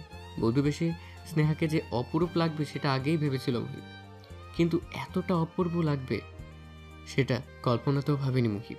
খয়েরি রঙের জামদানি, চুলগুলো খোপা করা, হয়তো মাথায় কাপড় থাকার কারণে দেখা যাচ্ছে না, কপালে টায়রা, নাকের নথ, আরও হাবিজাবি কী সব পরানো। এত কিছুর নাম জানে না মুহিব, তাই কি পরানো সেটাই মনোযোগ না দিয়ে মুহিব স্নেহার মুখের দিকে তাকিয়ে রইল। এই সময় রাকিন এসে মুহিবকে বলল, মামা মুখ চাপা, মশা ঢুকবে তো। মুহিব তার কোকড়ানো চুল কপাল থেকে টেনে হালকা কিছুটা উপরে তুলে বলল, আমি কি হা করে আছি নাকি? যা তো সামনে থেকে। জামুই তো, এখন তো আর আমাদের ভাল লাগবে না। বউ পাইছো না, বউরাই এখন খাও। ঠিক সেই সময় স্নেহা উচ্চ স্বরে বলল। আমি এই বিয়ে করব না। সবাই তার কথা শুনে অবাক হয়ে তাকিয়ে রইল স্নেহার দিকে। আনিস মেয়ের দিকে এগিয়ে এসে বলল, মা কোনো সমস্যা? বাবা আমি বিয়ে করব না। করুণ গলায় আনিস বলল, কেন মা? আমি তোমাকে একা রেখে মার মতো চলে যেতে পারবো না। আমি এতটাও স্বার্থপর না। এটাকে আমাকে ছেড়ে চলে যাওয়া বলে না। তুই তো আসিসই, যখন ইচ্ছা হবে চলে আসবি। না না না, আমি তোমাকে রেখে কোথাও যাব না। আমি ঠিক তোমাকে কতটা ভালোবাসি তুমি জানো না বাবা। মা চলে যাওয়ার পর তুমি কিভাবে নিজেকে সামনে নিয়েছো আমি দেখেছি। ছোট ছিলাম, কিন্তু আমি বুঝতাম বাবা, আমার কথা ভেবে তুমি বিয়েটাও করনি। রাতে উঠে তুমি যে মার ছবি নিয়ে কাঁদো সেটাও আমার অজানা নয়। তখন আমি ছোট ছিলাম, আমাকে আঁকড়ে ধরেই বেঁচেছিলে তুমি। আমি চলে গেলে তোমার কি হবে এটা খুব ভালোভাবে জানি আমি বাবা। আর আমাকে জোর করে যে কিচ্ছু হবে না সেটা তুমি জানো। আনিস সাহেবের চোখে পানি। অনেক চেষ্টার পরও আটকে রাখতে পারলেন না। আসলে স্নেহার মাকে খুব ভালোবাসে সে, তাই হয়তো তার জায়গায় আজ অন্য কাউকে নিয়ে সংসার শুরু করার কথা মাথাতেও আসেনি সে। আর স্নেহা যে বলছে এটাও মিথ্যে না। স্নেহা যাওয়ার পর এই বিশাল বাড়িতে একা একা থাকবে সে কি করে? একদিন দেখা যাবে দম বন্ধ হয়ে মরে পড়ে আছে এক কোণায় সে, কিন্তু তাই বলে তো স্নেহাকে সারা জীবন কাছে রাখতে পারবে না সে। মেয়ে হয়ে জন্ম নিয়েছে সে, পরের বাড়ি একদিন যেতেই হবে। এতক্ষণ মুহিব হতভম্ব হয়ে শুনছিল সবকিছু। এ পর্যায়ে সে মুখ খুলল। ফুপাজি, স্নেহা ঠিকই বলেছে। বলেই নীরব হয়ে বসে রইল মুহিব। তাকে চুপ থাকতে দেখে স্নেহা মুহিবের দিকে তাকিয়ে বলল, মুহিব ভাই, তুমি চাইলে কিন্তু আমাদের বিয়েটা সম্ভব। তীক্ষ্ণ চোখে মুহিব স্নেহার দিকে তাকালো। স্নেহা আবার বলতে শুরু করলো, হ্যাঁ, তুমি আজ আমাকে বিয়ে করে চলে যাও। আমি থাকবো আমার বাবার কাছে আর তুমি তোমার মার কাছে। মাঝে মাঝে আসতে চাইলে আসবে এখানে। মুহিবের মুখ দেখে বোঝা গেল তার এই প্রস্তাবটা পছন্দ হয়েছে, কিন্তু মাঝখানে আবার ঝামেলা শুরু করলো মুহিবের মা মিতানুর। এমন বিয়ে সে করাবে না। একটা ছেলে তার ছেলের বউকে ঘরে না নিতে পারলে আর কিসের সুখ? কিন্তু মিতানুরকে বানাতেও বেশি সময় লাগলো না মুহিবের। আপাতত সবাই রাজি। রাত 11টার মাঝে বিয়ে সম্পন্ন হলো মুহিব আর স্নেহার। তারা আজ থেকে স্বামী স্ত্রী। দীর্ঘ জীবন একসাথে থাকার জন্য আজ তারা রাজি। পারবে কি তার বাকিটা জীবন একসাথে দুজনের হাত ধরে বাকি তো পথ হাঁটতে। রাতে মুহিব স্নেহাদের বাড়িতে থেকে গেল। আজ তার বাসর রাত, আর আজ নাকি সে তার বিয়ে করা বউ তার নিজের সম্পত্তি থেকে দূরে থাকবে, প্রশ্নই ওঠে না। কিন্তু এই থেকে যাওয়ার কাজটাও করতে হলো তাকে অনেক পরিশ্রম করে, কারণ রাকিন শালাটা এত খারাপ, নিজে বয়ে করেনি জন্য আর কেউ যে বউয়ের সাথে থাকুক এই সুখটা ওর সহ্য হচ্ছিল না। সবার মাঝে বারবার ওকে নিয়ে যাওয়ার কথা বলছিল, আর মুহিবও মুখ ফুটে কিছু বলতে পারছিল না। কিন্তু মনে মনে ঠিকই রাকিনের 14 গোষ্ঠী উদ্ধার করছিল মুহিব। কিন্তু মুহিবরা চলে আসার ঠিক আগ মুহূর্তে একটা মিরাকেল হলো। মুহিবের বোনের বর বেঁকে বসলো, সে নাকি আজ এ বাড়িতে থাকবে। শালার বিয়েতে কোলা দাঁড়া গিরি করবে না, এটা তো হয় না। শেষমেশ ঠিক হলো মুহিব আর তার কোল দাঁড়া আজ এ বাড়িতে থাকবে। মুহিব বাসর ঘরে ঢুকবে এই সময় তার দুলাভাই এসে বলল, শালক, তোমার বাসুটা কিন্তু শুধু আমার জন্যই হচ্ছে। হ্যাঁ, তা তো বটেই। সারা জীবন মনে রাখবা কিন্তু এটা, তোমাদের প্রথম মিলন আমিই করাইছি। বলেই প্রাণ খুলে হাসতে হাসতে চলে গেল সে। মুহিব মনে মনে বলল, আপনি তো বউ বিরহ বুঝবেনই। বিয়ের পর বউ ছাড়া থাকা আর লবণ ছাড়া তরকারি এক। বাসর ঘরে অনেকক্ষণ হলে বসেছিল স্নেহা। মুহিবকে ঢুকতে দেখেই বলল, তুমি এত দেরি করলা কেন? মুহিব কিছু বলল না। মুহিবের চুপ থাকা দেখে স্নেহা আবার বলল, মুহিব ভাই। মুহিব কিছুটা বিরক্তের সাথে বলল, ভাই বলিস না তো। তো কি বলবো মুহিব ভাই? ভাই বলিস না, মুহিব করে বল। আরে তুমি এত বড়, আর তোমাকে আমি নাম ধরে রাখবো? হ্যাঁ, কারণ আমি এখন তোর বর। আচ্ছা, তাহলে তো ডাকাই যায়। মুহিব স্বস্তির নিঃশ্বাস ফেলল, তারপর ইতস্তত করে বলল, তোর হাতটা ধরতে পারি? স্নেহা হাতটা এগিয়ে দিয়ে বলল, পারো। মুহিব হাতটা ধরে কিছুক্ষণ বসে রইল। স্নেহা মুহিবের হাতে একটা চিমটি খেটে বলল, শুধু হাত ধরে বসে থাকলেই হবে? চুমু খেতে যাচ্ছ না কেন? মুহিব কথাটা শুনে স্নেহার দিকে এগিয়ে আসতেই স্নেহা বলল, মুহিব ভাই, কাছে এসো না। মুহিব বিরক্ত চোখে স্নেহার দিকে তাকিয়ে বলল, বললাম না ভাই বলবি না। সরি মুহিব ভাই, কিন্তু একটা কথা কি জানো, মেয়েরা প্রেম করার জন্য খুঁজে স্মার্ট ছেলে, আর বিয়ের জন্য খুঁজে হাবা গোবা টাইপের এক ছেলে। তুমি কি বুঝতে পারছো আমি তোমাকে কাদের দলে ফেলেছি মুহিব ভাই? বলেই খিলখিল করে হাসতে শুরু করলো স্নেহা। আর পাশে মুহিব নামে ছেলেটি আসলেই হাবাগোবা হয়ে বসে আছে। তার মাথায় এখনো কিছুই ঢুকছে না যে সে কোন দলে। চারদিক থেকে অন্ধকারে কেটে যাচ্ছে, হালকা আলো উঠতে শুরু করেছে চারদিকে। দু একটা পাখির কিচিরমিচির শব্দ কানে আসছে আফসানের। সে সিগারেট হাতে বসে আছে বিছানায়। আজ সারাটা রাত আফসানের ঘুম হয়নি। কেমন যেন মাথার মাঝে ফাঁকা ফাঁকা লাগছে। স্নেহা কি ওর রাতের নেশা হয়ে দাঁড়িয়েছিল? হয়তোবা দাঁড়িয়েছিল, নাহলে এক রাত কথা বলতে না পেরে আফসানকে অনিদ্রায় ভুগতে হতো না। রাতে ঘুম না আসে আফসান উঠে ছবি আঁকতে বসে গিয়েছিল, কিন্তু সেটাতেও মন দিতে পারছিল না। তারপরও মন দেওয়ার চেষ্টা করে একটি থিম মাথায় নিয়ে বিশাল একটি বট গাছের ছবি আঁকতে শুরু করেছিল আফসান, কিন্তু সেটাও বাদ দিতে হলো, কারণ সবুজ রংটা কেমন জানি মানাচ্ছিল না, বারবার লেপটে যাচ্ছিল। সকাল 8টা, স্নেহার রুমে হালকা রোদ এসে ঢুকছে। এই এক চিমটি রোদ স্নেহার ঘুম ভাঙাতে যথেষ্ট, কারণ রোদটা এসে পড়েছে ঠিক স্নেহার মুখের ওপর। স্নেহা একটা হাই তুলে বিছানা থেকে ছেড়ে উঠল। তার পরনে কালকের বিয়ের শাড়িটা। স্নেহা একটি সুতি শাড়ি হাতে নিয়ে ওয়াশরুমে ঢুকে গেল। ফ্রেশ হয়ে বের হয়ে এসে স্নেহা তার স্বভাব মতো রান্নাঘরে চা করতে গেল। ময়নার মা রান্নাঘরেই ছিল। স্নেহাকে দেখে সে বলল, আমা চান, ভাই চান তো নাই, ভোরেই বাইর হয়ে গেছে। স্নেহা হাই তুলতে তুলতে বলল, চা করে দিব? না, দরকার নেই। বাবাই যেহেতু নেই, তখন আর চা খাবো না। আমি একটু ঘুমাবো, আমার ঘুম ছাড়েনি। মুহিব ভাই কোথায় গেছে জানো? হাই হাই, কি শরমের কথা। আবারও হাই তুলতে তুলতে স্নেহা বলল, কি সমস্যা? জামাইরে কেউ ভাই ডাকে? আম্মা চান, তারে ভাই ডাকবেন না, তারে ডাকবেন এই বলে। চুপ করে থাকো তো, তোমার জ্ঞান এখন আমার শুনতে ইচ্ছে করছে না। বলেই স্নেহা রান্নাঘর থেকে বেরিয়ে এলো। সে এখন ঘুমোবে। তার চোখে রাজ্যের ঘুম এখন জড়ো হয়েছে।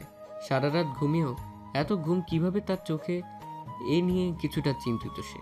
মুহিব খুব ভোরেই বের হয়ে এসেছে স্নেহাদের বাড়ি থেকে। সারা রাত তার ঘুম হয়নি। অবশ্য এ নিয়ে সে বিচলিত না। সে এখন অন্য এক কারণে চিন্তিত। স্নেহা রাতে কিছু কথা বলছে ওকে, যেটা ওর মাথা থেকে যাচ্ছেই না। মুহিব এসে বসেছে মিজান মামার চায়ের দোকানে। তাদের সব বন্ধুদের আড্ডাখানা এটা। অবশ্য মুহিব আড্ডাতে বেশিরভাগ সময় থাকে না, কিন্তু মাঝে মধ্যে চলে আসে মিজান মামার চায়ের লোভে। অসম্ভব মজার চা বানায় সে। একবার খেলে 1 বছর এই চায়ের স্বাদ লেগে থাকবে ঠোঁটে। এটাই মুহিবের ধারণা। সে চা চুমুক দিতে দিতে স্নেহার সাথে কাল রাতের কথা ভাবতে লাগলো। ঠিক তখনই রাকিন মুহিবের পিঠে চাপড়ে বলল, আরে শালা, এত সকালে তুই? মুহিব জবাব না দিয়ে চাতে চুমুক দিতে থাকলো। রাকিন মিজান মামাকে চা দিতে বলেই মুহিবের সামনে বসে বলল, মামা রাতে কি খেললা? T20 ওয়ানডে নাকি টেস্ট? মুহিবের নীরবতা দেখে রাকিন আবার বলতে শুরু করলো, কি ব্যাপার, কিছু হয়েছে? তোর চেহারা দেখে মনে হচ্ছে বিছানা কাঁপানোর পরিবর্তে তুই নিজেই বোধহয় কাইপা কুইপা অস্থির। বলেই রাকিন প্রাণ খোলা একটা হাসি দিল। মুহিব রাকিনের দিকে কঠিন চোখে তাকিয়ে বলল, ফালতু কথা বলিস না, সব কথা সব সময় ভালো লাগে না। রাকিন এবার মুহিবের দিকে ঝুঁকে এসে বলল, খুলে বলতো মামা, কি সমস্যা, কি হয়েছে?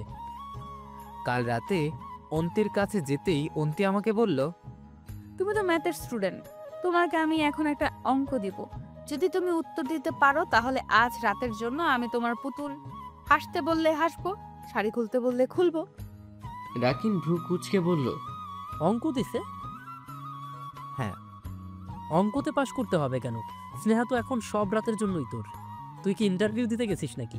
মুহিব আহত স্বরে বলল, আমি এত কথা বুঝি না। আমি এই অঙ্কের জন্য সারা রাত ঘুমোতে পারিনি। আমি এত কঠিন অঙ্ক সমাধান করি, অথচ ওর দেওয়া অঙ্কটা কেন পারবো না? আমার মাথা থেকে অঙ্কটা যাচ্ছে না কোনোভাবেই। রাকিন বিরক্তি নিয়ে বলল, দেখি কি অঙ্ক বল। মুহিব রাস্তার দিক তাকিয়ে বলতে শুরু করলো, একজন তার এক ছেলেকে দিল 500 টাকা, অন্য ছেলেকে দিল 300 টাকা। 2 ভাইয়ের টাকা এক করে দেখা গেল তাদের কাছে একত্রে আছে 600 টাকা। কি করে সম্ভব এটা? তারা দুজনেই কিছুক্ষণ নীরব হয়ে রইল। তারপর রাকিন মুহিবের কাঁধে হাত দিয়ে বলল, আরে গাধা, এই অঙ্কের জন্য তুই তোর বাসরাত মিস করলি? তোর মতো পাগল দেশে 2টা নাই রে, তুই একটাই। এখন স্নেহার কাছে যা, আর এই অঙ্ক ফঙ্কর উত্তর দিবি না একদমই। সরাসরি একদম ঝাঁপায়া পড়বি, বুঝলি? মুহিব স্নেহাদের বাড়িতে ঢুকলো দুপুর 12টার দিক। দোতলায় উঠতেই ময়নার মা তাকে বলল, আব্বাজান আসিলেন কোথায়? সকালে তো কিছুই খাইয়া পারিলেন না। কাজ ছিল। দুলাভাই কই? সে সকালে খাইয়া চলে গেছে। ফুপাজি কি বাসায় নেই? না, শুধু আম্মাজান আছে, আর ঘরে শুইয়া আছে। আপনি যান, আমি 2 কাপ চা আনিয়া দিয়ে আসবনি। মুহিব হাঁটা ধরল স্নেহার ঘরের দিকে। স্নেহার রুমে ঢুকতেই তার চোখ কপালে উঠে গেল। কালো চাদর মুড়িয়ে শুয়ে আছে স্নেহা। সেই কালো চাদরের আড়াল থেকে তার একটি পা বের হয়ে আছে। সে পায়ে কোনো কাপড় নেই, শঙ্খের মতো ধবধবে সাদা পা। মানুষের পা এত সাদা হয়? স্নেহার পা না দেখলে জানতো না মুহিব। সে কিছুক্ষণ তাকিয়ে রইল স্নেহার পায়ের দিকে। ঠিক তখনই স্নেহা ঘুম ঘুম কণ্ঠে বলে উঠল, মুহিব ভাই, একটা কাজ করো তো। মুহিব এতক্ষণ তাকিয়েছিল স্নেহার পায়ের দিকে। স্নেহার কথা শুনে থতমত খেয়ে বলল, কি? আমার শরীরের উপর থেকে চাদরটা সরিয়ে দাও তো। মুহিব ধীরে ধীরে এগুলো স্নেহার দিকে চাদর হাতে নিয়ে সরাতেই মুহিবের চোখ আটকে গেল স্নেহার পেটের দিকে। সাদা ধবধবে মেয়েধীন পেটটি লুটিয়ে আছে বিছানার সাথে। সুতি শাড়ি পরেছে স্নেহা, আর এতক্ষণ ঘুমিয়ে থাকার কারণে কাপড়ের কোনো ঠিক ঠিকানা নেই।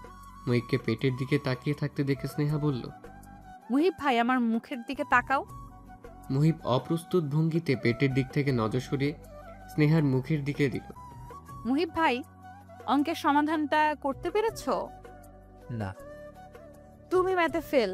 আগামী 1 মাস তুমি আমার থেকে দূরে থাকবা। মুহিব করুণ চোখে স্নেহার দিকে তাকিয়ে বলল, আচ্ছা।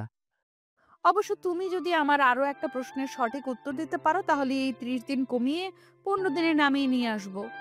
বলো রাজি? রাজি। স্নেহা হালকা হেসে বলল, মুহিব শব্দের অর্থটা কি? মুহিব খানিকটা সময় চুপ থেকে বলল, প্রেমিক। স্নেহা বিছানা থেকে নামতে নামতে বলল, তুমি পাস।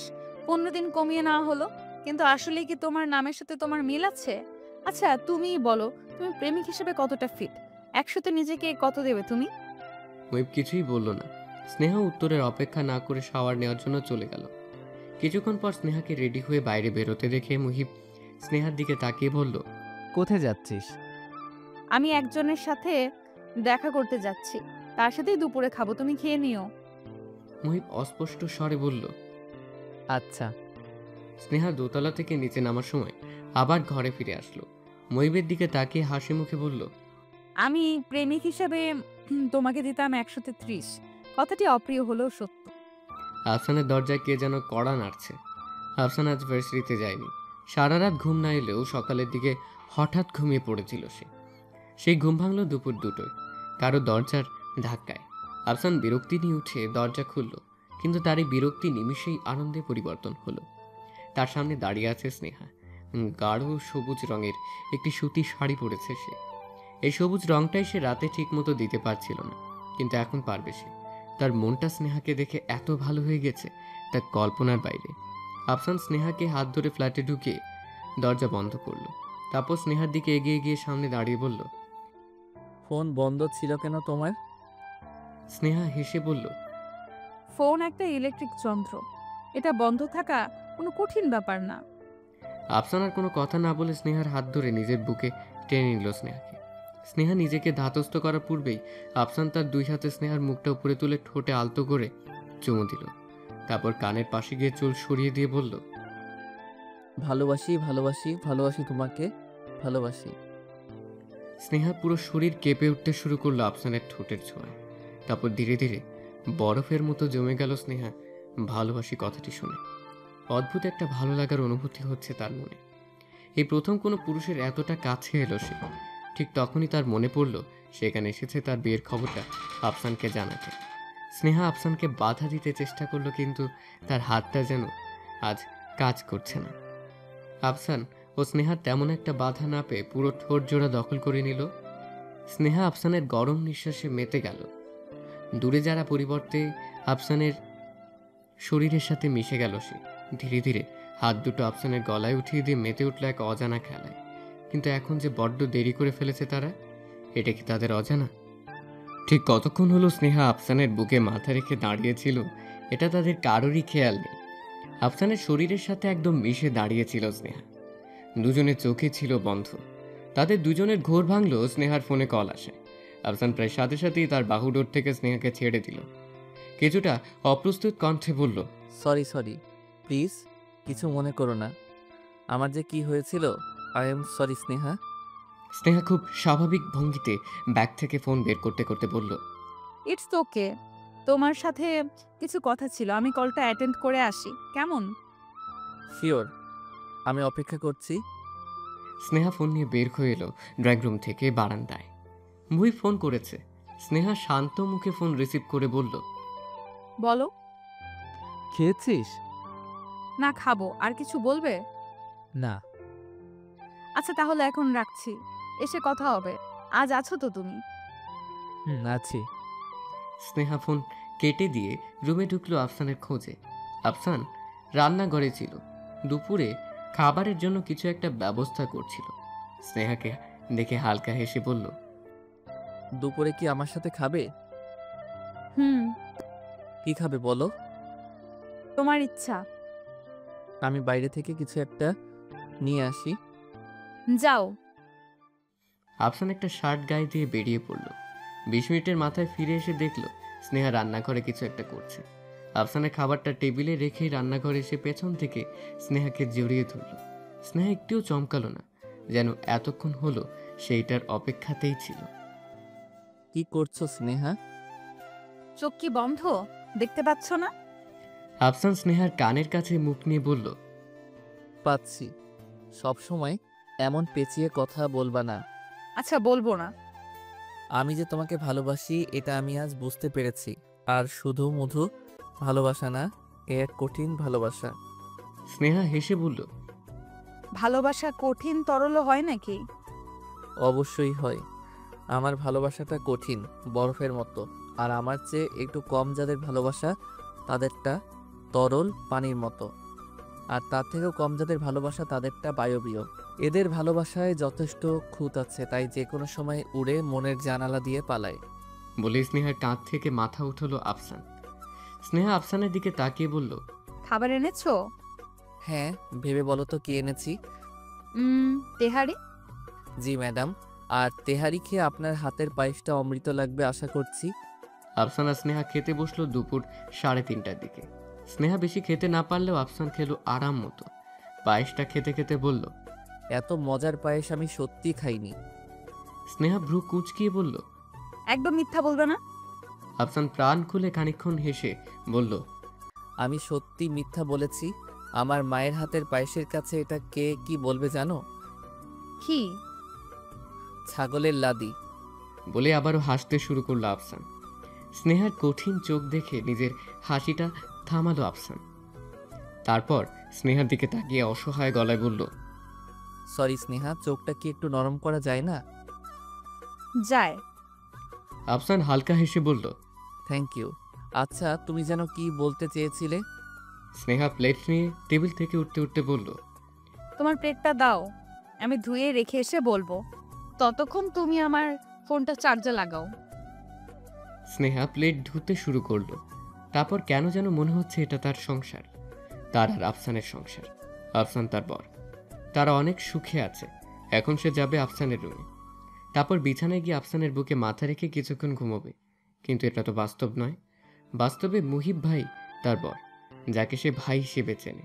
স্নেহা ছোট্ট একটা নিঃশ্বাস ছেড়ে মনে মনে বলল, বাস্তবটা এখন বাদ। আমি এখন আমার ভাবনার জগতেই থাকতে চাই। ভাবতে তো আর পয়সা লাগে না। আফসানকে বর ভাবতে যদি তার ক্ষণিকের সুখ লাগে, তাহলে ক্ষতি কি? আমরা নিজেরাও এমন অনেক কিছুই ভাবি যেটা হয়তো কখনোই ঘটবে না আমাদের জীবনে। তবু আমরা ভাবি, ভাবতে ভালো লাগে, কেমন যেন একটা শান্তি অনুভব হয় ভেতর থেকে। আফসান ড্রয়িং রুমে বসে সিগারেট টানছিল। স্নেহাকে আসতে দেখে সে সিগারেটটা ফেলে দিল। স্নেহা আফসানের সামনেই একটা চেয়ার নিয়ে এসে বসলো। তারপর বলল, যে কথাগুলো তোমাকে এখন বলবো তার জন্য তোমার সামনে বসাটা জরুরি, তাই চেয়ার আনলাম। আফসান একটু ঝুঁকে এসে বলল, কি এমন কথা? আমারও কিছু কথা ছিল। বলো। আমি তোমাকে ভালোবাসি সেটা বলেছি, এখন আবারও বলছি। স্নেহা কিছুক্ষণ নীরব থেকে বলল, আমিও তোমাকে ভালোবাসি। আফসান জয়ের একটি হাসি দিয়ে হেসে বলল, জানতাম আমি। এখন বিয়ে করতে চাই তোমাকে। তোমাকে ছাড়া এ জীবন বড়ই অসহায়। হাত ধরতে চাই তোমার সারা জীবনের জন্য। ধরবে? স্নেহা খুব স্বাভাবিক ভঙ্গিতেই বলল, তুমি তো জানোই আমার মা আমাকে ছেড়ে ছোট থাকতেই চলে গিয়েছিল। জানি। তারপর আমার জগৎটা অন্যরকম হয়ে গিয়েছিল আফসান। আমি মাকে সব সময় ঘৃণা করতাম, এই ভেবে যে সে আমার সরল সহজ বাবাকে রেখে চলে গিয়েছে। হুম। আমি তখন ঠিক কতটা একা হয়ে পড়েছিলাম সেটা তুমি বুঝতে পারছো? হুম। আমার বাবা আমাকে অনেক ভালোবাসে, কিন্তু সেও আমাকে তেমন একটা বেশি সময় দিতে পারতো না। ব্যবসা নিয়ে সারাদিন কাটাতো। হয়তো এটা তাকে মাকে ভুলতে হেল্প করতো। আমি একা বন্দি হয়ে থাকতাম বাসায়, আর বাবা রাতে ফেরার জন্য অপেক্ষা করতাম। আমার সাথে থাকতো ময়নার মা। ময়নার মা সারাদিন কি সব বলতো, আমি চুপচাপ শুনতাম। এগুলো এখন কেন বলছো স্নেহা? আমার কোনো সমস্যা নেই এগুলো নিয়ে।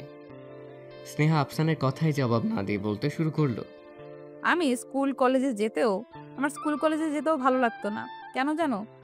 কারণ আমার মাকে নিয়ে স্কুলের স্যার ম্যাডাম বাচ্চার মায়েদের আগ্রহের সীমা ছিল না। আমার মা কিভাবে চলে গেছে, কার সাথে চলে গেছে, এই কথাগুলো শোনার জন্য প্রতিদিন তারা ভিড় করে দাঁড়িয়ে থাকতো।